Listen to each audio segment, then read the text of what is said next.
by the totality of the evidence and the lack of contrary evidence, right? Okay, so We what could type talk of evidence? about, all right, well, everything.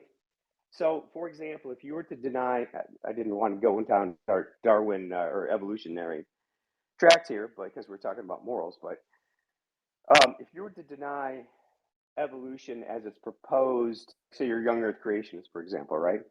I'm not a Um, creationist, just to I'm let you sorry. know. I'm not a creationist, just to let you know. Not yet. Okay. Not What yet.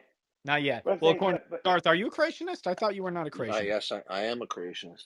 You're a creationist? Okay, my bad. Yeah, but right, Mark, right. all of this is irrelevant, man. Like the point is that That's if you're yeah. using a method to come to conclusions about the ultimacy of reality, they're provisional, and that's not what we're talking about here. Yes, I'm saying from my worldview, reality exists. Reality is determinable with error, right? I think there's an error in our measurement, but we have a pretty good idea about some things because of the reliability, right? Do you understand And when I you say think that reality exists?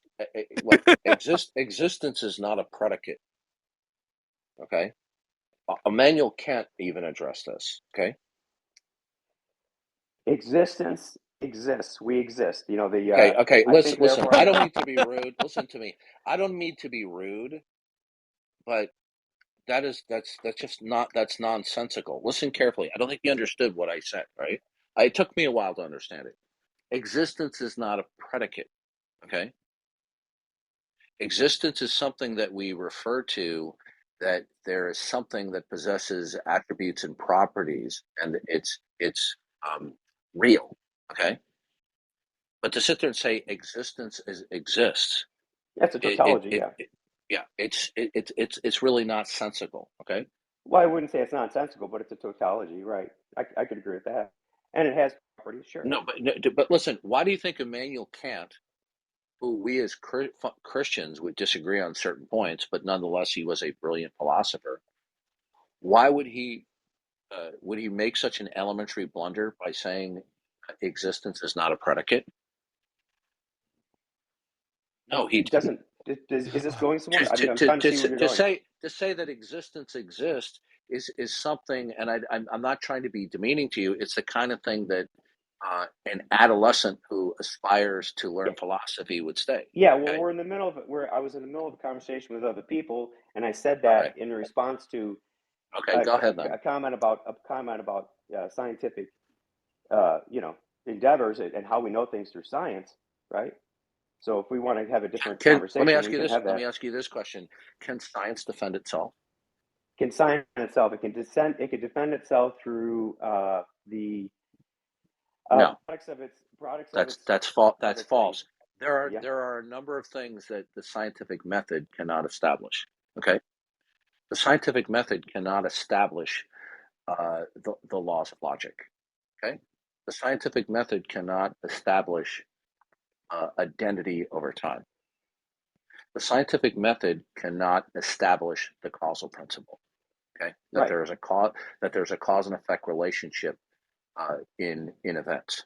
The scientific method cannot establish the regularity, or what we call the uniformity of nature, or that nature operates in some regular ways.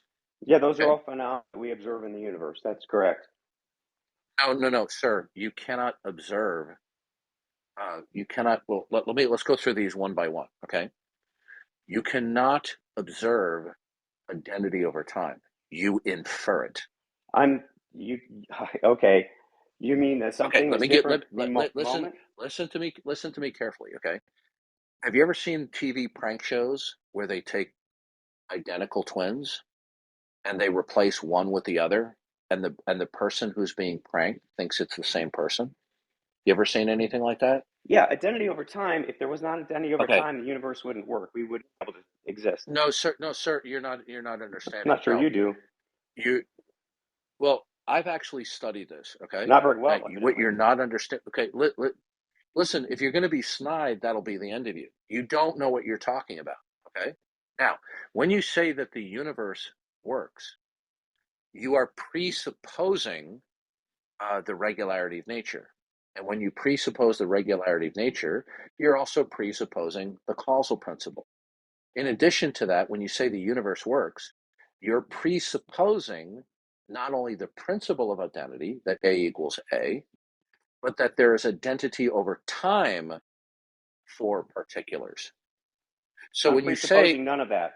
I'm presupposing none of that. So everything I just said went right over your head. You're not understanding this issue.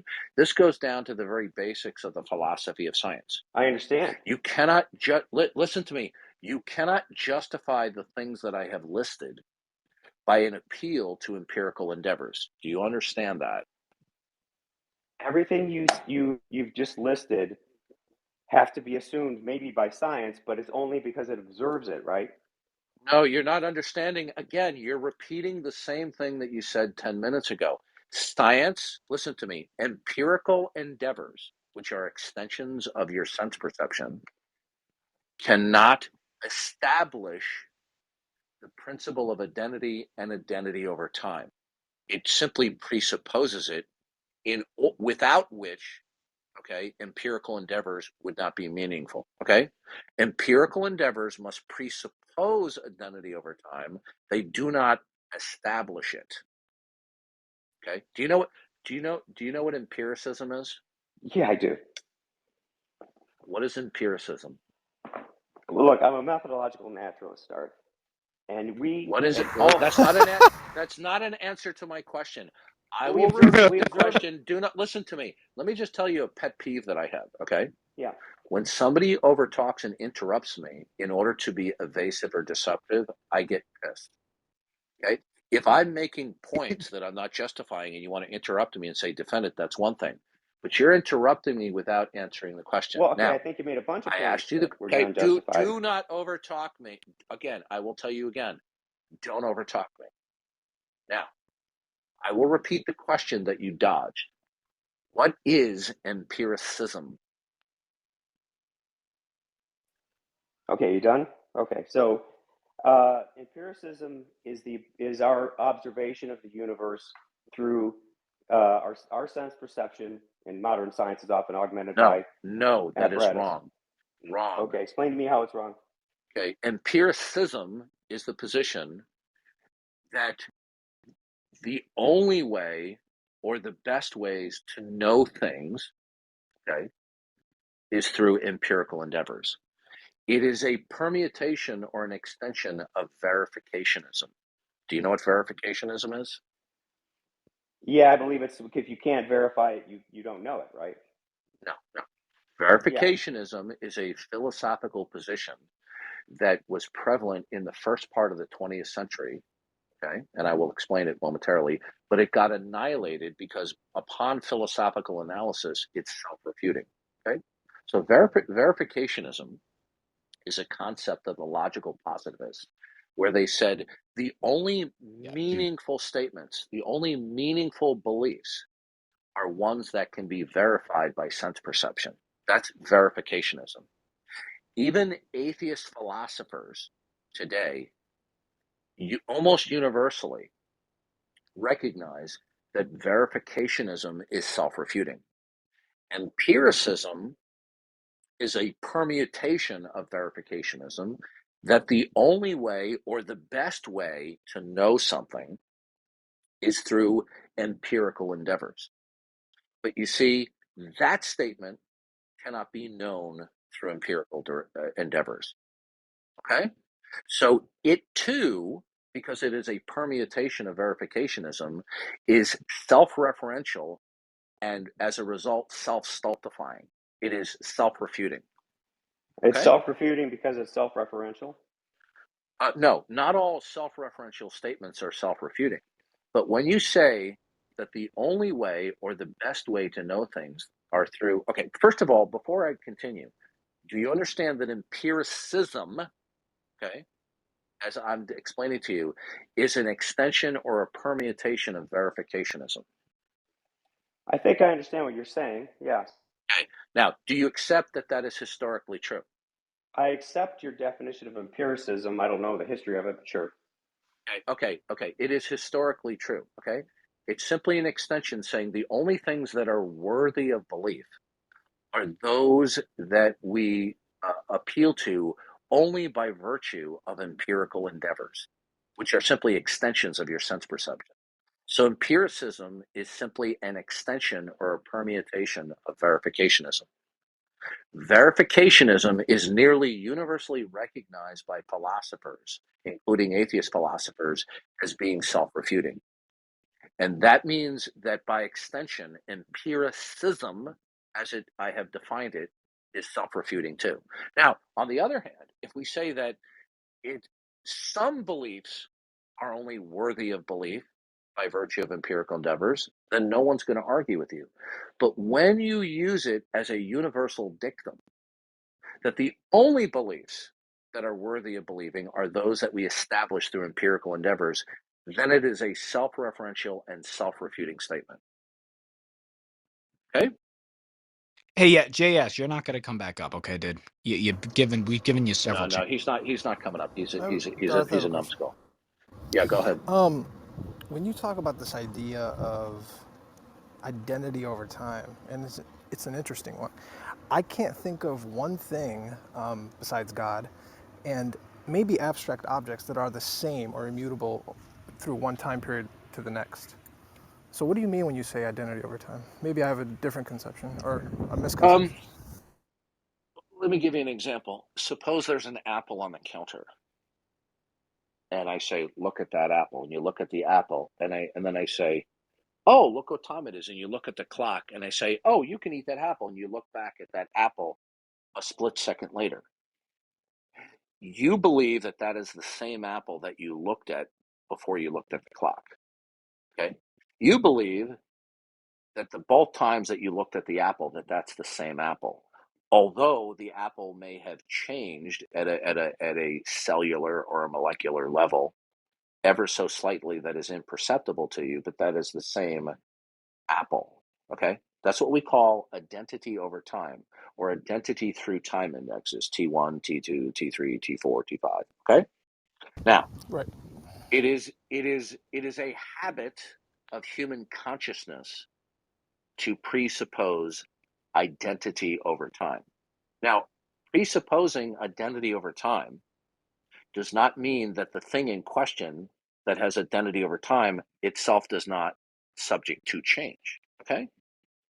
So certainly that when you first look at the apple and then you look at the clock and then you look back at the apple, if I said to you, do you think that that apple changed in any way, in any sense, even down to at an atomic level? You would say, well, yeah, sure. I'm sure it changed at some microscopic level that is imperceptible to me, but it's still the same apple, other than those changes that took place that I looked at before I looked at the clock.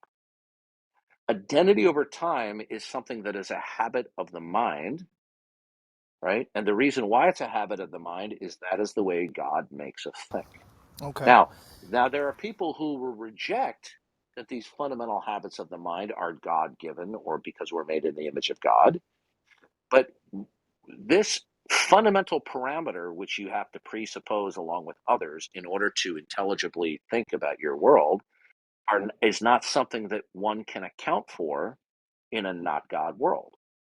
In the Christian worldview, which is the God world, everything that exists that is not God is instituted and secured by the mind, the purpose, and the plan of God. And that would include not only the principle of identity for any state of affairs, but identity over time. Now, when it comes to science, for some people who are poorly educated in philosophy, and by no means am an expert in philosophy, I make no claims. I know enough to be conversant. And there are people who are poorly educated in just a minimum of the philosophy of science, think that all sorts of fundamental parameters, such as identity over time, the causal principle, the uniformity of nature, can all be verified, okay, or proven through empirical endeavors. This is completely false. Okay. All right. Yes, they can be confirmed to a high degree of reliability. They No, cannot be absolutely confirmed. you're still not understanding it, sir. Okay. When you say confirmed, right? To a high degree of confidence. You have to be, yeah, listen to me. We need to be very careful. Okay. Have you ever heard of the phrase, the problem of induction? Yes. Okay. Well, how do you establish certain things? Are you doing it through induction? I think we all do. How, okay, well then, but you see, induction can't get you to a universal claim. Are you aware of that? In, It's called the problem of yeah, induction. I know. Induction can get you only to a very Can high. it can You gonna let no me no you're finish, or you still gonna not talk over talk me? no I'm stopping you because you're not understanding. Okay, and I think you need to be a little bit more modest in recognizing that you're not understanding certain concepts. Okay, now hold on one second. All right, so Thanks, Darth. listen to me. Okay, so for Yep. example, when it comes to identity over time, right? Well, let me ask you this way: do you think that you can demonstrate the regularity of nature through induction? I think induction, yes, you can No, you you can can't. establish No, that.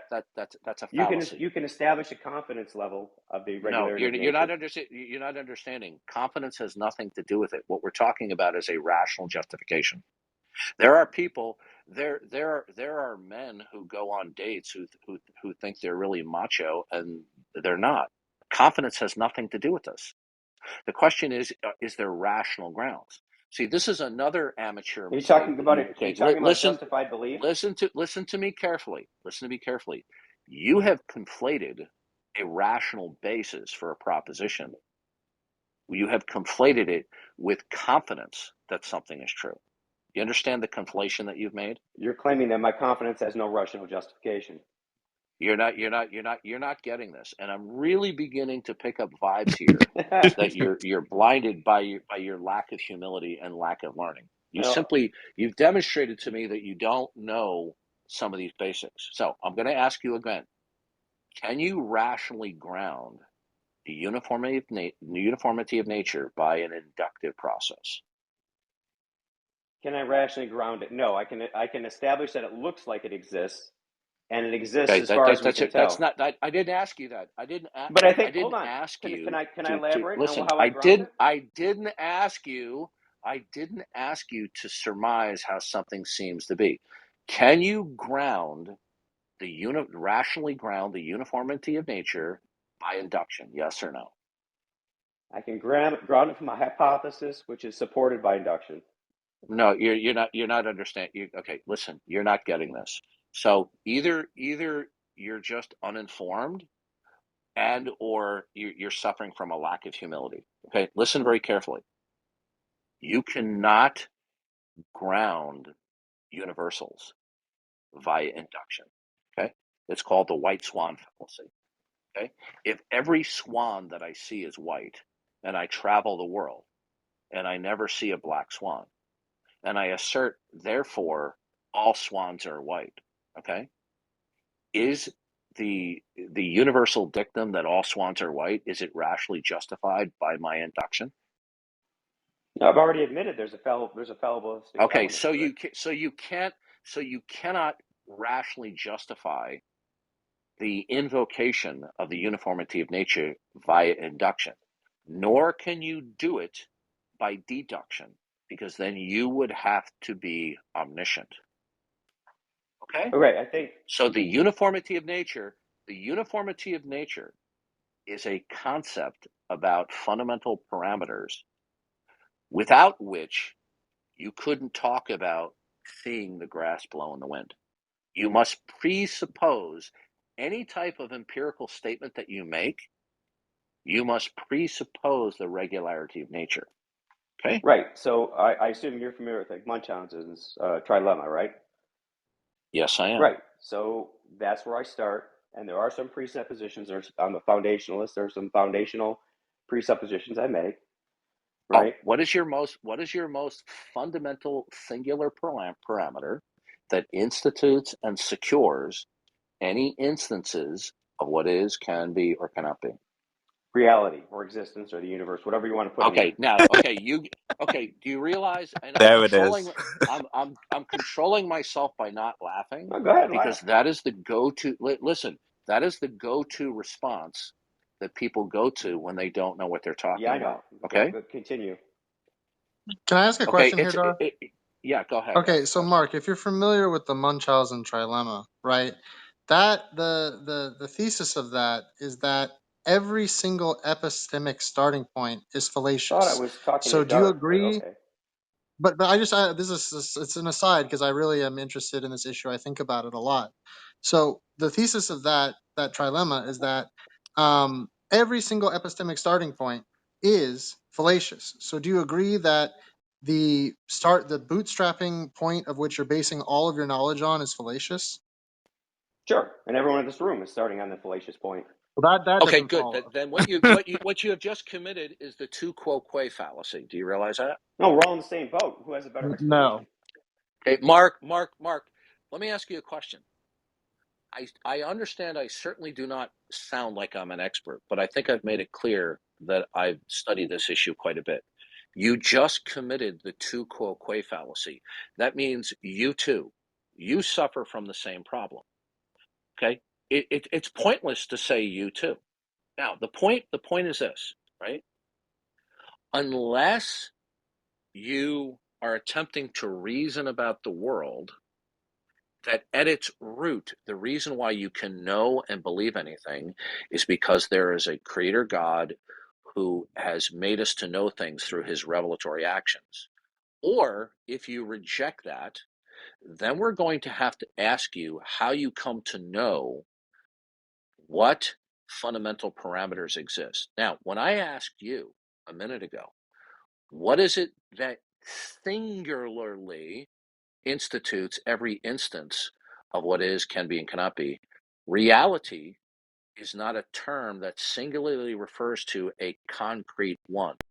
It's a singular term that refers to an abstract one, which is a grouping of concrete particulars. It's a plurality. Reality is the set of all real things. Do you agree with that statement? No, I don't actually. I'll tell you that the monist. Hold on a second. Now I'm really getting to the root of the problem here, of how ill-informed Would you you like me are. to finish and So explain it, or you reality. want to cut me off? Listen to me. No, I'm going to cut you off right now because you just demonstrated to me your complete ignorance. Now I'm not saying that to throw you under the Darth, bus. do you I'm know what saying it to educate do you you. know what priority monast is? Listen to me, If you don't, we Mark. can look it Listen up. to me, Mark. Listen to me very carefully. Reality will refer to one of two things in the English language. It will either appeal to that there is a particular state of affairs that are actual, such as the reality that the Eiffel Tower stands in Paris. And if it's not referring to a particular state of affairs, okay, or a grouping of affairs, then what it's referring to is the set of all real things. Now, when I ask you, what is it that singularly, I'm talking about a concrete one, not an abstract one of concrete particulars. When I say, what is it that is one concrete thing that institutes all instances of what is, can be, and cannot be, and you say reality, what I want you to explain to me definitionally, what does the word reality mean? It is the container of all real things, right? So it has. Sir. Oh wow, Can you sir. let me get? Oh my God, a container. Jesus. What is this All right, hold container? on. Is this container abstract or concrete? You might call it a concrete universal. No. Okay, what? Okay, if it's concrete, what is it? What is it? It exists. What do you mean? What is it? It's all. No. It's a set of all Listen real to me things. carefully. So listen to me. No, you're not. Oh, wow, dude. Okay, either you're now going into argumentative mode, or you don't understand the mistakes that you're making. Okay, now I'm beginning to suspect that somebody is feeding you stuff through text messages because of what you just said. Maybe I'm wrong. No. Now, I'm here by myself. good. Okay, now, okay, good. So so for you, God is not the concrete universal that imposes, institutes, and secures each instance of particularity. Okay, so what is this one concrete thing? Okay. The view is labeled priority monast, right? Or monast priority. I can't remember which order they go in. But essentially, it's saying that the universe is one thing that contains many concrete concrete parts. Okay. You're making another mistake there. Okay, Yeah. How am I the making a universe mistake? the universe the universe is not one concrete thing. It is a singular term, which is an abstraction that collectivies a plurality of things. Okay? It's not a concrete one. Oh, we may think of it. The term universe, listen to me carefully. Listen carefully. The term reality, the term cosmos, the term universe are singular terms, but they are abstract terms which are referencing a plurality of concrete particulars. Those terms are not concrete singulars. So the cosmos, the universe, reality are not in actuality philosophically concrete ones. They are a plurality of concrete particulars. And the unification by a single term is what we call an abstraction. The unity takes place in the mind. Okay? So when you say the universe, okay, you're not dealing with a concrete particular there. You're dealing with an abstract particular which represents the collective plurality of concrete particulars. Did you understand the critique I just gave you? I think I did, yeah. Okay. Would you like me to respond? So you're not giving me a concrete particular. You're giving me an abstract one, which you referred to as the universe, which is the set of all concrete particulars. So it doesn't address the question No, that I've I said asked. I understood your critique. It doesn't mean I agree with it. Would you like me to respond? Okay. What do you have a concrete particular, or do you have an abstract particular? The universe Which is it? the universe is a concrete, or reality is a concrete particular, as many No, philosophers wrong. hold. No, sir. You No, could say sir. it doesn't, Listen, but it does. you're not understanding. Okay. The universe, okay, is a term which collectivizes everything within our uniform experience: the sun, the moon, the stars, asteroids, things like that. Okay, and it can even include. You can even throw into the mix space-time. The universe is not a concrete particular. It is an abstract particular which collectivizes a plurality of concrete particulars. Do you understand the mistake that you've made? I understand what you're saying, Darth. Do So you that understand the mistake that you've made? You are not invoking a concrete particular. You are I did not invoking make a mistake. the universe is an abstract particular. It can It be is not a abstract. concrete. Okay. No, Can sir. I Listen to explain me. my position, or My are you just going patient. to No, overtalk me? no. I'm going to overtalk you because my patience is running out. Because you truly are ignorant, and when people are arrogant, I don't have patience for Trying them. to The educate you, Darth. You're universe not is listening. not. Listen to me. The universe is not a concrete particular by any stretch of the imagination. It is an abstract particular which collectivizes in the mind two or more concrete particulars. Does the universe subsist of two or more discrete concrete particulars? The universe contains many particulars, but it in and of itself is concrete. Then tell me what the universe is. Then what is it? The universe is all of reality, which has certain properties. It's a Okay. container. We're It's a we're set. done. Listen This to is me. a We're reification No, it's fallacy. not a okay. You're reification. doing Yeah, the No, here. it's not. reification fallacy. Listen to me. Listen to me. Stop. Okay. We're done with this conversation because you are repeating the same fundamental Sorry, you couldn't over. address my. What that Mark, listen to me. Your biggest problem. I'm a straight shooter. Okay. I'm not trying to throw you under the bus. I'm not trying to be offensive, but I'm going to be straight to the point. Your biggest problem is your pride. You are refusing to understand your own inability to understand this. Latex was just right. You are committing the reification fallacy. Do you know what reification is? No, you don't, do you? Sorry, I was on mute there. Sorry. Yeah, I seem to recall it. Okay, right. Now, Thinking something. listen Okay. carefully. Listen. When you said it's the set of all real things, okay? You do understand that a set is an abstraction, right? Well, a set can be an abstraction the way we think about it, but it can also be something. Sir, So would you like me to give you an example? Sir, listen to me very carefully. Listen carefully, okay?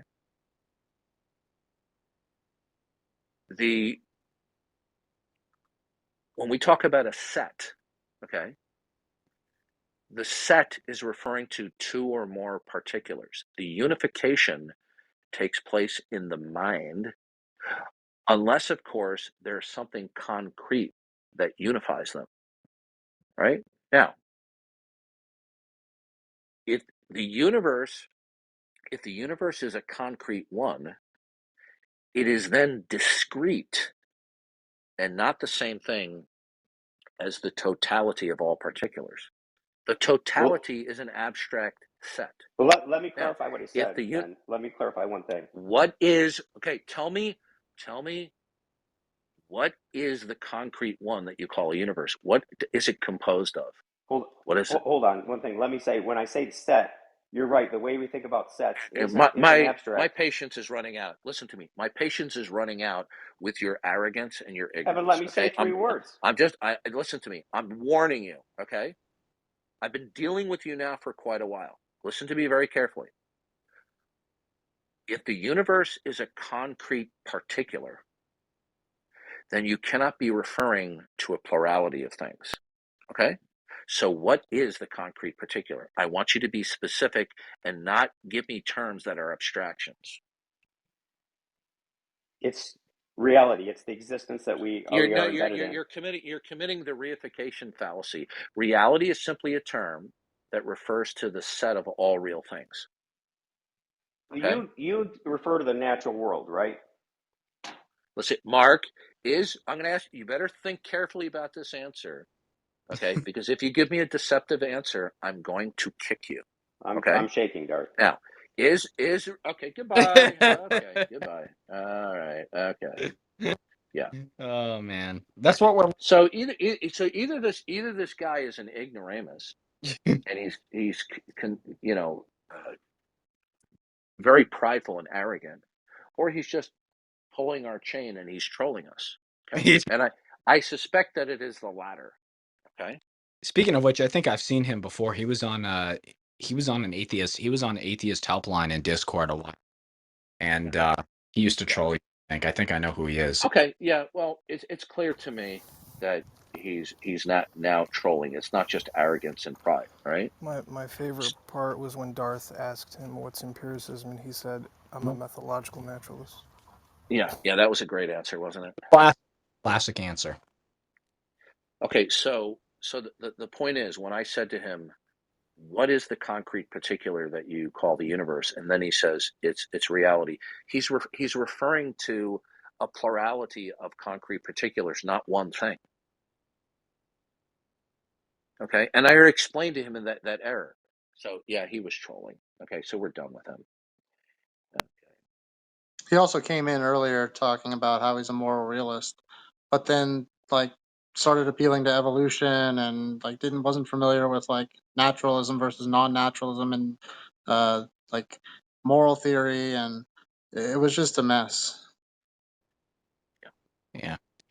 So what's up, Veckel? How you doing, man? Do you have a question for us? He's a theist as well. I was actually in a room with him just now with Jack Anstrick. Jack Anstrick pigeonholed him, and yeah, I wasn't there for the full conversation, but I interjected, and I just shot down Jack's whole like line of attack there, and they just kicked me. Jack called me. Jack Listen, called me. I don't know why Yeah. you guys persist in engaging with Angstreich. He's a sophist and he's a troll. Okay, so you shouldn't give him the time of day. He called me a gibberish generator, so I take that as a concession. He's been bothering me left and right and sending me messages that he wants to debate me, and then he wanted to debate J. Robin, and J. Robin ended up debating him, and that didn't really. Don't waste your time. I stopped talking with him over 10 years ago because of his deception and his evasiveness. And then he would say that I only pick on white belts, but then they stopped saying it after I went after 8 professional atheists with PhDs, and they couldn't answer my question. Okay. Right. So a word of recommendation. Don't engage with Jack Angstreich or his groupies. You're wasting your time. These people are not sincere. They're not truthful. They're deceptive. They're evasive, and they're trolls. Yeah. And that's coming from you. So regular apologists don't really have much of a, they're not prepared for his sophistry, the level of sophistry which he engages in. Yeah. And he's shameless about it. He doesn't care. Okay. Yeah. Yes, or laugh will be bad.